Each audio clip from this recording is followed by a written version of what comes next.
ಈ ದಿನ ನಾವು ರಾಮೇಶ್ವರಂ ಕೆಫೆನಲ್ಲಿ ಮಾಡುವಂತಹ ಬಜ್ಜಿ ಆ ಥರ ಮನೇಲಿ ಹೇಗೆ ಮಾಡೋದು ಅಂತ ನೋಡ್ಕೊಳ್ಳೋಣ.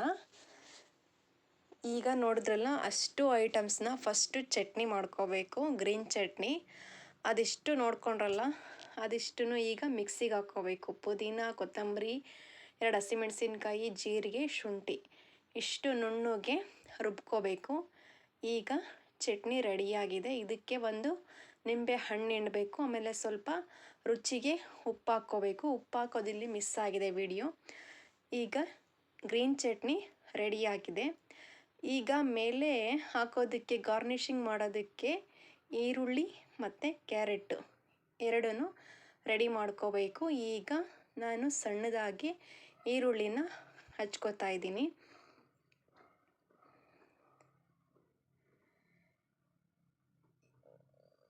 ಈರುಳ್ಳಿನ ರೆಡಿ ಮಾಡಿಕೊಂಡು ನೆಕ್ಸ್ಟು ಕ್ಯಾರೆಟ್ನ ತುರ್ಕೋಬೇಕು.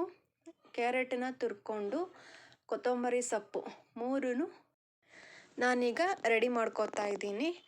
ರೆಡಿ ಮಾಡ್ಕೊಂಡಾದಮೇಲೆ ಬಾಳೆಕಾಯಿ ಅಂದರೆ ರಾ ಬನಾನಾನ ಯಾವ ಥರ ಕಟ್ ಮಾಡ್ಕೋಬೇಕು ಅಂತ ತೋರಿಸ್ತೀನಿ. ನಾನು ಸುಮಾರು ಸರಿ ನಮ್ಮ ಆಫೀಸ್ಗೆ ನಿಯರ್ ಇದೆ ರಾಮೇಶ್ವರಂ ಕೆಫೆ ಫಸ್ಟ್ ಬ್ಲಾಕಲ್ಲಿ. ಹಾಗಾಗಿ ನಾವು ಸುಮಾರು ಸರಿ ಹೋಗಿದ್ದೀವಿ, ತಿಂದಿದ್ದೀವಿ. ವೆಜಿಟಬಲ್ ಬೋಂಡ ಬಜ್ಜಿ ಜಾಸ್ತಿ ಸಿಗುತ್ತೆ ಅಲ್ಲಿ. ಕಾಫಿ ಟೀ ಜೊತೆಗೆ ತೊಗೊಂಡು ತಿಂದಿದ್ದೀವಿ ಸುಮಾರು ಸರಿ. ತುಂಬ ಚೆನ್ನಾಗಿರುತ್ತೆ. ನಾನು ಮನೇಲಿ ಯಾಕೆ ಟ್ರೈ ಮಾಡಬಾರ್ದು ಈ ರೆಸಿಪಿನ ಅಂತ ಟ್ರೈ ಮಾಡಿದ್ದೀನಿ. ಹೇಗಿದೆ ಅಂತ ನೀವು ಮನೇಲಿ ಒಂದು ಸಾರಿ ಟ್ರೈ ಮಾಡಿ ನನಗೆ ಕಮೆಂಟ್ ಮೂಲಕ ನೀವು ಉತ್ತರ ಹೇಳಿ. ಈಗ ಈರುಳ್ಳಿ ಹಚ್ಕೊಂಡಿದ್ದಾಯಿತು. ಈಗ ಕ್ಯಾರೆಟನ್ನು ತುರಿಬೇಕು. ನೀವು ಎಷ್ಟು ಜನ ಇದ್ದೀರಾ ಅಷ್ಟು ಕ್ವಾಂಟಿಟಿನ ನೋಡಿಕೊಂಡು ಈರುಳ್ಳಿ ಕ್ಯಾರೆಟು ರೆಡಿ ಮಾಡ್ಕೊಂಡು ತುರ್ಕೋಬೇಕು.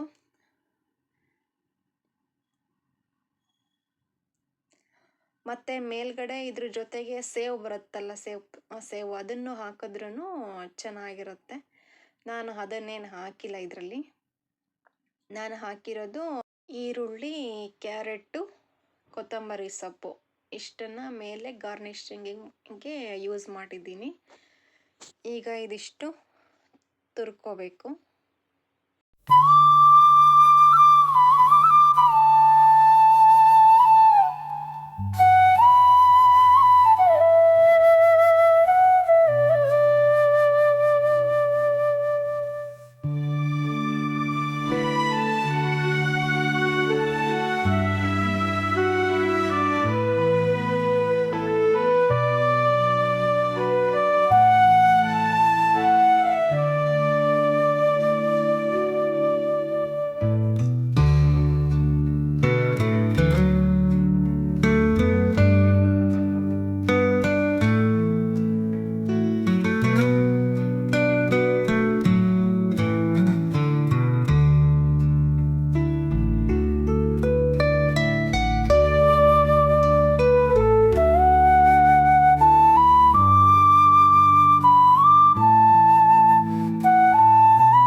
ಈಗ ಇದಿಷ್ಟು ಮೂರನ್ನು ಮಿಕ್ಸ್ ಮಾಡ್ಕೋಬೇಕು. ಮಿಕ್ಸ್ ಮಾಡಿಕೊಂಡು ಒಂದು ಬೌಲ್ಗೆ ಹಾಕಿ ರೆಡಿ ಮಾಡಿ ಇಟ್ಕೋತೀನಿ.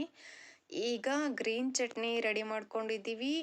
ಮೇಲ್ಗಡೆ ಇದು ಹಾಕೋದಕ್ಕೆ ಕ್ಯಾರೆಟು, ಈರುಳ್ಳಿ, ಕೊತ್ತಂಬರಿ ಸೊಪ್ಪು ರೆಡಿ ಮಾಡ್ಕೊಂಡಿದ್ದೀವಿ.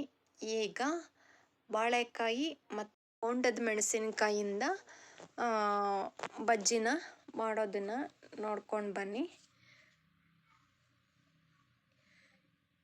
ಇದು ಬಾಳೆಕಾಯಿನ ತೊಳ್ಕೊಬೇಕು. ನೀಟಾಗಿ ತೊಳ್ಕೊಂಡು ಬಟ್ಟೆನಲ್ಲಿ ಒರೆಸ್ಕೋಬೇಕು. ನೀರಿನ ಅಂಶ ಏನೂ ಇರಬಾರ್ದು. ಈಗ ಹಿಂದೆಗಡೆ ತೊಟ್ಟು ಸ್ವಲ್ಪ ಜಾಸ್ತಿನೇ ಕಟ್ ಮಾಡಬೇಕಾಗುತ್ತೆ. ಯಾಕಂದರೆ ಸ್ಲೈಸಾಗಿ ಬರಬೇಕು ಇದು ಉದ್ದಕ್ಕೆ, ಹಾಗಾಗಿ ಈಗ ಹಿಂದೆಗಡೆ ಸ್ವಲ್ಪ ಜಾಸ್ತಿ ಮತ್ತು ಮುಂದೆಗಡೆನೂ ಸ್ವಲ್ಪ ಎರಡೂ ಕಡೆ ಜಾಸ್ತಿನೇ ಕಟ್ ಮಾಡ್ಕೋಬೇಕು.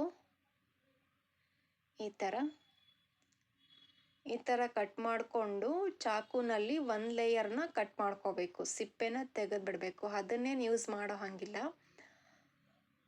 ಒಂದು ಲೇಯರ್ನ ತೆಗಿಬೇಕು, ಅದು ಯೂಸ್ ಮಾಡೋಂಗಿಲ್ಲ. ಇದನ್ನು ಸಿಪ್ಪೆ ಇರುತ್ತೆ, ಒಗರಿರುತ್ತೆ, ಹಾಗಾಗಿ ಈಗ ಇದರ ಮೇಲೆ ನೀವು ಅಡುಗೆ ಎಣ್ಣೆ ಏನು ಬಳಸ್ತೀರ ಅದನ್ನು ಹಾಕಿ ಸವರಬೇಕು. ಯಾಕೆ ಅಂದರೆ ಬಾಳೆಕಾಯಿ ಕಪ್ಪಗಾಗುತ್ತೆ ಮತ್ತು ಹಿಡ್ಕೊಳ್ಳುತ್ತೆ, ಅದಕ್ಕೋಸ್ಕರ. ನೆಕ್ಸ್ಟು ನಾವು ಸ್ಲೈಸರ್ಗೂ ಸಹ ಎಣ್ಣೆನ ಸವರಬೇಕು. ಈ ಥರ ಎಣ್ಣೆನ ನೀಟಾಗಿ ಸವರಿದ್ರೆ ನಾವು ಅದನ್ನು ಉಜ್ಜಬೇಕಾದ್ರೆ ಅಂದರೆ ಸ್ಲೈಸ್ ಮಾಡಬೇಕಾದ್ರೆ ನೀಟಾಗಿ ಬರುತ್ತೆ ಅಂತ ಅಷ್ಟೇ. ನೆಕ್ಸ್ಟ್ ಅದು ಅಂಟ್ಕೊಳ್ಳೋದಿಲ್ಲ, ಅಂಟಿನ ಅಂಶ ಇರುತ್ತಲ್ಲ, ಏನು ಅಂಟಿನ ಅಂಶ ಇರುತ್ತೆ ಅದು ಅಂಟ್ಕೊಳ್ಳೋದಿಲ್ಲ ಅಂತಲೂ ಎಣ್ಣೆನ ಸವರ್ತೀವಿ. ಈ ಅಂಗೈ ಇರುತ್ತಲ್ಲ, ಅಂಗೈನ ಮಧ್ಯಕ್ಕೆ ಇಟ್ಟು ಒತ್ತಿ ಮುಂದಕ್ಕೆ ತಳ್ಳಬೇಕು. ನೋಡಿ, ಈ ಥರ ನಿಧಾನಕ್ಕೆ ಮಾಡ್ಕೋಬೇಕು. ಎಣ್ಣೆ ಹಚ್ಚಿರ್ತೀರ, ಹಾಗಾಗಿ ಜಾರತ್ತೆ. ಹುಷಾರಾಗಿ ಸ್ಮೂತಾಗೆ ಮಾಡಿ. ಫಸ್ಟ್ ಟೈಮ್ ಮಾಡೋರು ನಿಧಾನಕ್ಕೆ ಮಾಡಿ, ಗಡಿಬಿಡಿನಾಗೆ ಮಾಡೋಕ್ಕೆ ಹೋಗಬೇಡಿ. ಅದು ಫಾಸ್ಟಾಗಿ ನೀವು ಶಕ್ತಿ ಎಲ್ಲ ಹಾಕ್ಬಿಟ್ಟು ಅದನ್ನು ಸ್ಲೈಸ್ ಮಾಡೋಕ್ಕೆ ಹೋದರೆ ಜಾರ್ಬಿಡುತ್ತೆ, ಮತ್ತು ನೀವೇನಾದರೂ ನೋವು ಮಾಡ್ಕೋತೀರ ಅಷ್ಟೇ. ಹಾಗಾಗಿ ಎಣ್ಣೆ ಹಾಕಿರ್ತೀರಲ್ಲ, ಜಾರುತ್ತೆ, ಹಾಗಾಗಿ ನಿಧಾನಕ್ಕೆ ಸ್ಲೈಸ್ ಮಾಡ್ಕೋಬೇಕು. ನೋಡಿ, ಒಂದು ಆ ಕಡೆ ಇಟ್ಟಿದ್ದೀನಿ ನಾನು ಆಲ್ರೆಡಿ ಮಾಡಿ. ನೆಕ್ಸ್ಟ್ ಲಾಸ್ಟಿಗೆ ಅದು ಮುರ್ಕೊಂಡಿದೆ, ಹಾಗಾಗಿ ಅದನ್ನು ನಾನು ಚಾಕುನಾಗಿ ತೆಗೆದುಬಿಟ್ಟು ಸಂದಿಲಿರೋದನ್ನೆಲ್ಲ ಮತ್ತೆ ಇನ್ನೊಂದು ಸರಿ ಎಣ್ಣೆ ಹಾಕಿ ಇದನ್ನು ಅದೇ ಥರನೇ ಸ್ಲೈಸ್ ಮಾಡ್ಕೋತಾ ಇದ್ದೀನಿ. ಎಷ್ಟು ನೀಟಾಗಿ ಬಂದಿದೆ. ಒಂದೆಲ್ಲನೂ ಒಂದೇ ಥರನೇ ಇದೆ, ಒಂದೇ ಅಳತೆನಲ್ಲೇ ಇದೆ. ಯಾವುದು ಸಣ್ಣದು ದೊಡ್ಡದು ಅಂತ ಏನೂ ಬಂದಿಲ್ಲ, ತುಂಬ ಚೆನ್ನಾಗಿ ಬಂತು. ನೋಡಿ, ಎಲ್ಲನೂ ಇದೇ ಥರ ಮಾಡ್ಕೊಂಡಿದ್ದೀನಿ. ಲಾಸ್ಟಿಗೆ ಎಲ್ಲನೂ ಇದೇ ಥರನೇ ಕಟ್ಟಾಯಿತು, ಹಾಗಾಗಿ ನಾನು ಕಟ್ಟಾಗಿರೋದನ್ನೆಲ್ಲ ಚಾಕುನಲ್ಲಿ ತೆಗೆದು ನೀಟಾಗಿ ಸ್ಲೈಸ್ ಮಾಡ್ಕೊಂಡಿದ್ದೀನಿ. ಬೆರಳು ಹುಷಾರಾಗಿ ಇಟ್ಕೊಳ್ಳಿ, ಹಿಂದಕ್ಕೆ ಸ್ವಲ್ಪ ಮೇಲೆ ಇಟ್ಕೊಂಡು ಮಾಡ್ಕೊಳ್ಳಿ. ನೋಡಿ, ಇಷ್ಟು ಆಗಿದೆ. ನಾನು ಜಾಸ್ತಿ ಒಂದು ಸ್ವಲ್ಪ ಎತ್ತಿಟ್ಟಿದ್ದೀನಿ. ಫಸ್ಟ್ ಟೈಮ್ ಮಾಡಿದ್ದು ಹೆಂಗೆ ಬರುತ್ತೆ ಅಂತ ಗೊತ್ತಿಲ್ಲ, ಹಾಗಾಗಿ ನಾನು ಬಾಳೆಕಾಯಿ ಫುಲ್ಲೂ ಮಾಡಿಲ್ಲ. ಎಷ್ಟು 3, 6 ಸ್ಲೈಸ್ ಮಾಡ್ಕೊಂಡಿದ್ದೀನಿ. ಇನ್ನೂ 4 ಮೆಣಸಿನ್ಕಾಯ್ದು ಮಾಡ್ಕೊಂಡಿದ್ದೀನಿ. ಇದಿಷ್ಟು ಬಾಳೆಕಾಯ್ದು. ಇದನ್ನು ಈಗ ಒಂದು ತಟ್ಟೆಗೆ ಹಾಕಿ ಎತ್ತಿಟ್ಕೋಬೇಕು. ಇದು ಎಣ್ಣೆ ಹಾಕಿರ್ತೀವಲ್ಲ, ಏನೂ ಕರಗಾಗೋದಿಲ್ಲ. ಒಂದು ಕಡೆ ಎತ್ತಿಟ್ಕೋಬೇಕು. ಈಗ ಮೆಣಸಿನ್ಕಾಯಿನ ತೊಳೆದ್ಬಿಟ್ಟು ನೀಟಾಗಿ ಒರೆಸ್ಬಿಟ್ಟು ಇಟ್ಕೊಳ್ಳಿ ಒಂದು ಸೈಡಿಗೆ. ಅದನ್ನೇನು ಕಟ್ ಮಾಡಿಲ್ಲ. ಈಗ ಕಡಲೆ ಹಿಟ್ಟು ಕಲಿಸ್ಕೊಳ್ಳೋದಕ್ಕೆ ನಾನು ಪ್ಲಾಸ್ಟಿಕ್ ಯೂಸ್ ಮಾಡಿದೆ. ನಾನು ಫಸ್ಟಿಗೆ ಸ್ಟೀಲ್ ಪಾತ್ರೆನ ಯೂಸ್ ಮಾಡಬೇಕಿತ್ತು. ಈಗ ಒಂದು ಬೌಲಿಗೆ ನೀರು ಹಾಕ್ಕೊಳ್ಳಿ. ನೀರು ಹಾಕ್ಕೊಂಡು ಅದಕ್ಕೆ ಉಪ್ಪು, ಸೋಡಾ ಪುಡಿ ಮತ್ತು ಖಾರದ ಪುಡಿ ಹಾಕ್ಕೊಂಡು ವಿಸ್ಕರಲ್ಲಿ ನೀಟಾಗಿ ಗಂಟಿಲ್ದಂಗೆ ಎಲ್ಲ ನೀಟಾಗಿ ಕಲಿಸ್ಕೊಳ್ಳಿ. ನಾನು ಫಸ್ಟಿಗೆ ಸ್ಟೀಲ್ ಪಾತ್ರೆ ಯೂಸ್ ಮಾಡಬೇಕಿತ್ತು, ನಾನು ಪ್ಲಾಸ್ಟಿಕ್ ಯೂಸ್ ಮಾಡಿದೆ. ನೆಕ್ಸ್ಟು ಸ್ಟೀಲ್ ಪಾತ್ರೆಗೆ ಅದನ್ನ ಟ್ರಾನ್ಸ್ಫರ್ ಮಾಡ್ಕೊಂಡಿದ್ದೀನಿ. ಈಗ ಸ್ವಲ್ಪ ಆಯಿಲು ಬಿಸಿ ಆಗಿದೆ, ಇದು ಜಾಸ್ತಿ ಏನೂ ಕಾದಿಲ್ಲ, ಹಾಗಾಗಿ ಸ್ವಲ್ಪ ಬಿಸಿ ಇದೆ ಅಷ್ಟೇ.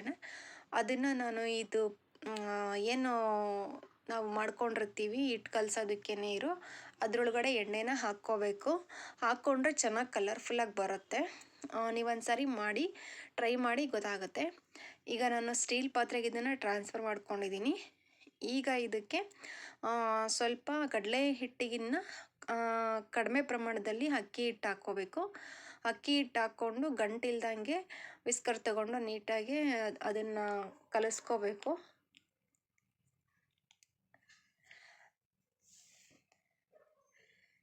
ಈ ಥರ ನೀಟಾಗಿ ಕಲಿಸ್ಕೊಂಡಿದ್ದೀನಿ.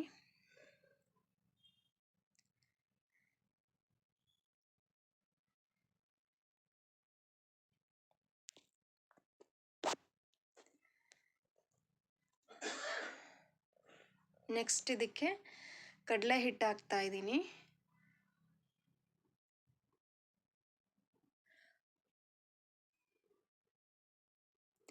4 ಸ್ಪೂನು ಕಡಲೆ ಹಿಟ್ಟು ಹಾಕಿದ್ದೀನಿ.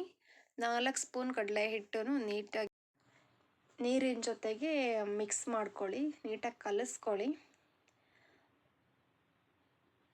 ಗಟ್ಟಿ ಇರಬೇಕು, ಸ್ವಲ್ಪ ತೆಳ್ಳಗಿರಬಾರ್ದು. ಅದು ಅಂಟ್ಕೋಬೇಕು ಬಾಳೆಕಾಯಿ ಚಿಪ್ಸ್ಗೆ ಮತ್ತು ಮೆಣಸಿನ್ಕಾಯಿಗೆ. ಅದ್ರ ಮೇಲೆ ನಿಂತ್ಕೋಬೇಕು. ಅದು ನಾವು ಏನು ಕಲಸಿರ್ತೀವಲ್ಲ ಹಿಟ್ಟು, ಅದಿದ್ರೇ ಅದು ಟೇಸ್ಟ್ ಇರೋದು. ಸ್ವಲ್ಪನೂ ತೆಳ್ಳಗೆ ಮಾಡ್ಕೋಬೇಡಿ, ಸ್ವಲ್ಪ ಗಟ್ಟಿನೇ ಇರಲಿ. ನೋಡಿ, ಈ ಕನ್ಸಿಸ್ಟೆನ್ಸಿನೇ ಇರಲಿ.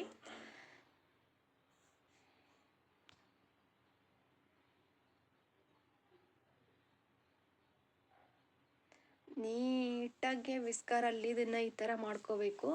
ಮಾಡಿಕೊಂಡ್ರೇ ಎಲ್ಲನೂ ಮಿಕ್ಸ್ ಆಗಿ ತುಂಬ ರುಚಿಯಾಗಿರುತ್ತೆ. ಈಗ ನಾನು ಸ್ವಲ್ಪ ಜೀರಿಗೆ ಹಾಕಿದ್ದೀನಿ. ಜೀರಿಗೆ ಹಾಕ್ಕೊಂಡು ಮತ್ತೆ ಎಲ್ಲ ಮಿಕ್ಸ್ ಮಾಡ್ಕೊಂಡಿದ್ದೀನಿ. ನೋಡಿ, ಈ ಕನ್ಸಿಸ್ಟೆನ್ಸಿನೇ ಇರಬೇಕು. ಈಗ ಹಿಟ್ಟು ರೆಡಿಯಾಗಿದೆ. ನಾನೀಗ ಆಲ್ರೆಡಿ ಒಂದು ಕಡೆ ಆಯಿಲ್ ಇಟ್ಟು ಕಾಯೋದಕ್ಕೆ ಇಟ್ಟಿದ್ದೀನಿ. ಈಗ ಬಾಳೆಕಾಯಿನ 2 ಕಡೆ ಮಧ್ಯದಲ್ಲಿ ಇಟ್ಕೊಳ್ಳಿ, ಮೇಲ್ಗಡೆ ಇಟ್ಕೊಂಡು 2 ಕಡೆ ಈ ಥರ ಅದ್ದಬೇಕು. ಅದ್ಬಿಟ್ಟು ಅದು ಏನು ಸೋರುತ್ತಲ್ಲ ಅದನ್ನು ಕಂಠಕ್ಕೆ ಆ ಥರ ಬಳಿಬೇಕು. ಕಂಠಕ್ಕೆ ಹಿಡ್ದು ಆ ಥರ ಬಡಿದ್ಬಿಟ್ಟು ನೆಕ್ಸ್ಟ್ ಅದನ್ನು ನಿಧಾನಕ್ಕೆ ಎಣ್ಣೆಲಿ ಬಿಡಬೇಕು. ಎತ್ತಿದ ತಕ್ಷಣ ತಗೊಂಡೋಗಿ ಎಣ್ಣೆಲಿ ಹಾಕಬೇಡ್ರಿ, ಎಣ್ಣೆ ಎಲ್ಲ ಸಿಡಿಯುತ್ತೆ ಮತ್ತು ಕೆಳಗೆಲ್ಲ ಬೀಳುತ್ತೆ. ಅದನ್ನೊಂದು 2-3 ಸರಿ ಆ ಕಡೆ ಈ ಕಡೆ ಆ ಕಡೆ ಈ ಕಡೆ ಮಾಡಿಬಿಟ್ಟು ಅದನ್ನು ಕಂಠಕ್ಕೆ ಈ ಥರ ಬಳಿಬೇಕು. ನೋಡಿ, ಆ ಥರ ಕಂಠಕ್ಕೆ ಈ ಥರ ಬಳಿದಾಗ ಅದು ಬೀಳೋದಿಲ್ಲ. ಅದು ಎಷ್ಟು ಅಂಟ್ಕೊಂಡಿರುತ್ತೋ ಅಷ್ಟೇ ಸಾಕಾಗುತ್ತೆ. ನಾನೀಗ ಒಂದು ಸರಿಗೆ 3 ಹಾಕಿದ್ದೀನಿ. 3 ಹಾಕಿಬಿಟ್ಟು ಮಾಡಿದ್ದೀನಿ. ಇದು ಬಾಳೆಕಾಯಿ ಅಷ್ಟೊಂದೇನು ಗಟ್ಟಿ ಇರೋದಿಲ್ಲ. ಮೆಣಸಿನ್ಕಾಯಿ ಅಷ್ಟು ಜಾಸ್ತಿ ಹೊತ್ತು ಬೇಯಿಸೋದೇನು ಬೇಕಾಗೋದಿಲ್ಲ. ಬಾಳೆಕಾಯಿ ಹಂಗೆ ಸ್ಮೂತ್ ಇರುತ್ತೆ, ಹಾಗಾಗಿ ಸ್ವಲ್ಪ ಹೊತ್ತು ಬೇಯಿಸಿದ್ರೂ ಸಾಕಾಗುತ್ತೆ.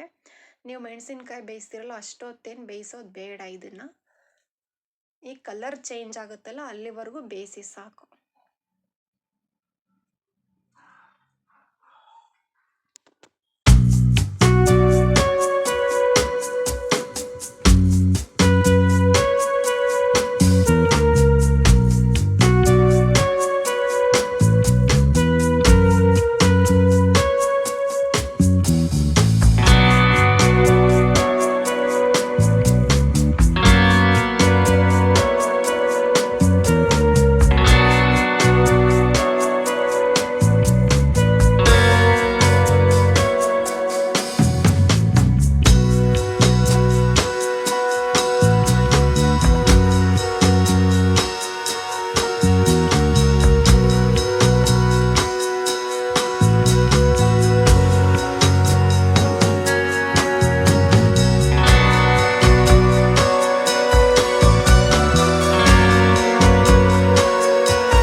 ಇಲ್ಲಿವರೆಗೂ ಬೇಯಿಸ್ಕೊಂಡಾಯ್ತು. ಈಗ ಇದನ್ನು ಎತ್ತಿಟ್ಕೋಬೇಕು ಒಂದು ಕಡೆ.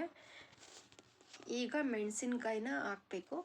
ಮೆಣಸಿನ್ಕಾಯಿ ಏನು ಕಟ್ ಮಾಡಿಲ್ಲ, ಕಟ್ ಮಾಡಿಕೊಂಡ್ರೂ ಮಾಡ್ಕೋಬೋದು. ಮಧ್ಯಕ್ಕೆ 2 ಭಾಗ ಮಾಡಿಕೊಂಡ್ರೆ ಇನ್ನೂ ಚೆನ್ನಾಗೇ ಇರುತ್ತೆ. ನಾನೇನು ಕಟ್ ಮಾಡಿಲ್ಲ, ಇದನ್ನು ಒಂದು ಫುಲ್ ಹಾಗೆ ಹಾಕಿದ್ದೀನಿ. 2 ಮೆಣಸಿನ್ಕಾಯಿನ ಹಾಕಿದ್ದೀನಿ. ಈಗ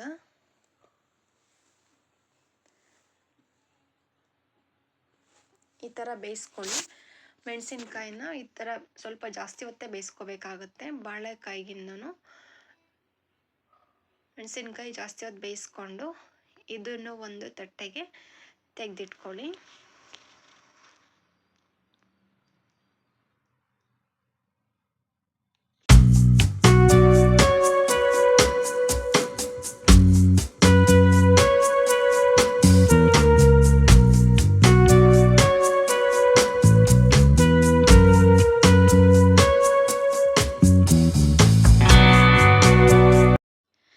ಈಗ ಮೆಣಸಿನ್ಕಾಯಿನೂ ರೆಡಿಯಾಗಿದೆ. ಇದನ್ನು ಒಂದು ತಟ್ಟೆಗೆ ಹಾಕಿ ತೆಗೆದಿಟ್ಕೊಳ್ಳಿ. ಈಗ 2 ಮೆಣಸಿನ್ಕಾಯ್ದು 3 ಬಾಳೆಕಾಯ್ದು ಬೋಂಡ ರೆಡಿಯಾಗಿದೆ. ಇದನ್ನು ಮಧ್ಯಕ್ಕೆ ಕಟ್ ಮಾಡ್ಕೋಬೇಕು. ಈ ಥರ ಮಧ್ಯಕ್ಕೆ ಕಟ್ ಮಾಡಿಕೊಂಡು ಮೆಣಸಿನ್ಕಾಯಿ ಇದೇ ಥರ ಕಟ್ ಮಾಡಬೇಕು. ಬಾಳೆಕಾಯ್ದು ಇದೇ ಥರನೇ ಕಟ್ ಮಾಡಬೇಕು. ಈಗ ನಾವೇನು ಮುಂಚೆನೇ ಹಚ್ಚಿಟ್ಕೊಂಡಿದ್ವಲ್ಲ ಈರುಳ್ಳಿ, ಕ್ಯಾರೆಟು, ಕೊತ್ತಂಬರಿ ಸೊಪ್ಪು, ಈಗ ಅದನ್ನು ಈ ಮಧ್ಯಕ್ಕೆ ಇದನ್ನು ಇಡಬೇಕು. ಮಧ್ಯಕ್ಕೆ ಎಲ್ಲದರಲ್ಲೂ ಮಧ್ಯಕ್ಕೆ ಇಡಬೇಕು. ನೋಡಿ, ಈ ಥರ ಇಡಬೇಕು. ಕ್ಯಾರೆಟು, ಕೊತ್ತಂಬರಿ ಸೊಪ್ಪು, ಈರುಳ್ಳಿ ಇಷ್ಟನ್ನು ಮಧ್ಯಕ್ಕೆ ಇಡಬೇಕು. ಇಟ್ಬಿಟ್ಟು ಇದ್ರ ಮೇಲೆ ನಾವು ಗ್ರೀನ್ ಚಟ್ನಿ ಮಾಡಿದ್ವಲ್ಲ ಆ ಗ್ರೀನ್ ಚಟ್ನಿನ ಹಾಕೋಬೇಕು. ನೀವು ಪಾನಿಪುರಿ ತಿಂತೀರಲ್ಲ, ಆ ಪಾನಿಪುರಿನಲ್ಲಿ ಪಾನಿ ಹೆಂಗೆ ಹಾಕೋತೀರೋ ಅದೇ ಥರ ಇದಕ್ಕೆ ಚಟ್ನಿ ಹಾಕ್ಕೋಬೇಕು. ಗ್ರೀನ್ ಚಟ್ನಿನ ಮೇಲೆ ಸ್ವಲ್ಪ ಜಾಸ್ತಿನೇ ಹಾಕ್ಕೋಬೇಕು. ಅಂದರೆ ಅದು ಚಲೋ ಥರ ಅಲ್ಲ, ಅದು ನೋಡಿಕೊಂಡು ಹಾಕ್ಕೊಂಡು ತಿನ್ನಬೇಕು. ತುಂಬ ರುಚಿಯಾಗಿರುತ್ತೆ. ನೀವು ಒಂದ್ಸರಿ ಮನೇಲಿ ಟ್ರೈ ಮಾಡಿ ಹೇಗಿತ್ತು ಅಂತ ನನಗೆ ಕಮೆಂಟ್ ಮಾಡಿ ಹೇಳಿ.